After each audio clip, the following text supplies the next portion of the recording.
Friends, எல்லாருக்கும் வணக்கம். KMR ஆரி work சேனலில் பார்க்க போகிற வீடியோ என்னென்னா, ஒரு சிஸ்டர் வந்து நம்மளோட சேனலில் கமெண்ட்ஸ் பண்ணி கேட்டிருக்கிறாங்க. ஸோ அதாவது நீடிலேருந்து த்ரெட்டு எப்படி எடுக்கிறது பேசிக்கு ஃபஸ்ட்டு அப்படின்னு சொல்லி கேட்டிருக்கிறாங்க. ஸோ அதை தான் நம்ம வந்து இப்போ சொல்ல போகிறோம். நீடில் வந்து எடுத்துருக்கிறேன். நான் வந்து இப்போ ஜரி வந்து எடுத்துக்கிறேன். ஜரியில் வந்து நாட் போட்டுக்கிறேன். ஃபஸ்ட்டு எண்ட் நாட் வந்து பார்த்திங்கன்னா இந்த ஸ்டார்டிங்கில் வந்து நம்ம வந்து நாட் போட்டு எடுத்துக்கிட்டு அதுக்கப்புறம் இந்த மாதிரி வந்து நான் வந்து எடுத்துக்கிறேன். ஸோ 2 கையிலையும் நம்ம வந்து பாருங்கள், நல்லா இந்த ஃபிங்கர்ஸில் ஆள்காட்டி ஃபிங்கர்ஸும் கட்டவரையும் சேர்த்து நம்ம 3வது ஃபிங்கர்ஸில் வந்து பிடிச்சிக்கிட்டு கீழே நீங்கள் வந்து த்ரெட்டை வச்சுட்டு நீடில் வந்து உள்ளே கிளாத்துக்குள்ளே விட்டு இதை வந்து சிங்கிளாக இப்படி வந்து எடுத்துக்கணும். ஸோ இதை எடுத்துக்கிட்டிங்கன்னா அதுக்கப்புறம் இது வந்து மேலே வந்த பிறகு நார்மலாக வந்து நம்ம பிடிச்சிக்கணும் த்ரெட்டை. ஸோ அதை தான் இப்போ நான் பண்ணுறேன் பாருங்கள். ஸோ இப்போ வந்து நான் உள்ளே சொருகிட்டேன். நான் வந்து த்ரெட்டை வந்து இதில் மாட்டிட்டு பாருங்கள், மேலே வந்து எடுத்துட்டேன். ஸோ அந்த நாட் போட்டோம் இல்லையா, அந்த நாட் வந்து பார்த்திங்கன்னா அடியில் போய் நின்றுச்சு. இப்போ வந்து நான் வந்து த்ரெட்டை வந்து நார்மலாக அப்படியே ஒரு சிங்கிளாக வந்து பிடிச்சிக்கிட்டு இதோட அப்படி இந்த ஊசியை வந்து உள்ளே சொருகிக்கிட்டு அந்த த்ரெட்டில் வந்து அந்த த்ரெட்டை வந்து பார்த்திங்கன்னா நீடில் ஒரே ஒரு சுற்றிக்கிறேன். ஸோ சுற்றிட்டு இது மேலே எடுக்கும்போது இப்படி ட்விஸ்ட் பண்ணி அந்த செயினுக்குள்ளே வந்து இப்படி ஃப்ரண்ட்டில் திருப்பிக்கணும். மேக்ஸிமம் இப்படி ஃப்ரண்ட்டை பார்த்த போலவே நீங்கள் வந்து கண்டினியூ பண்ணிட்டு வரணும். ஸோ இது பாருங்கள், 2 த்ரெட்டு வருது. அப்படி லைட்டாக ட்விஸ்ட் பண்ணி திருப்பிட்டு இந்த செயினுக்குள்ளே போன உடனே இப்போ வந்து ஃப்ரண்ட்டில் வந்துடணும்.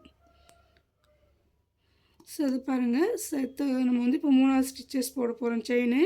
ஸோ இதே சேம் தான். இப்போ பாருங்கள், இதுதான்.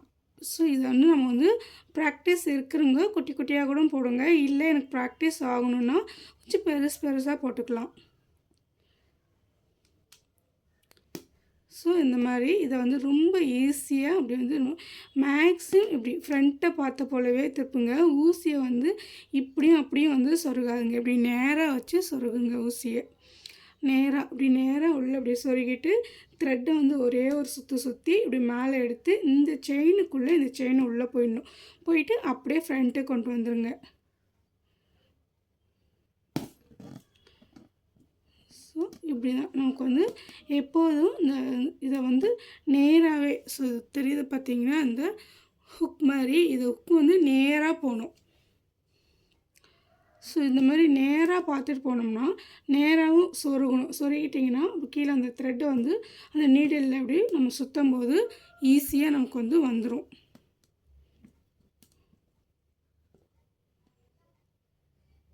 இப்போ நாட் வந்து போட்டோம் பாருங்கள். நம்ம வந்து ஒரு செயினை வந்து மேலே எடுத்துருக்கிறேன். ஒரு செயினுக்குள்ளே வந்து இந்த செயின் இருக்குது. இதை வந்து இப்படி ட்விஸ்ட் பண்ணி இந்த செயினை வந்து மேலே எடுங்க. மேலே இருக்கிற செயினை வந்து உள்ளே அப்படி கீழே வந்து இழுத்து விட்டிங்கன்னா மேலே வந்து எண்டு நாட் முடிஞ்சிடும். ஸோ இதை வந்து நீங்கள் ட்ரை பண்ணி பாருங்கள். செகண்ட் லைன் ஒன்றும் ட்ரை பண்ணுறேன். ஸோ உள்ளே வந்து நம்ம நீடில் வந்து உள்ளே விட்டுட்டு இப்படி அதில் வந்து அந்த த்ரெட்டை வந்து நார்மலாக இப்படி ஒரு சுற்றிட்டு இது மேலே இப்படி எடுத்து அந்த செயினுக்குள்ளே போயிட்டு இப்படி ஃப்ரண்ட்டில் திருப்பிக்கணும். ஸோ இது பாருங்கள், இப்படி தான். இது இப்படி ட்விஸ்ட் பண்ணி இப்படி திருப்பிக்கணும்.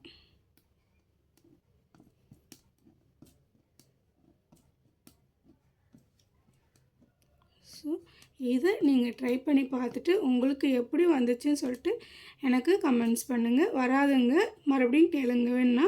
ஸோ மறுபடியும் என்னென்ன ஸ்டிச்சஸ் உங்களுக்கு தேவையோ அதை தான் நான் வந்து காமிக்கிறேன். ஸோ ட்ரை பண்ணி பாருங்கள்.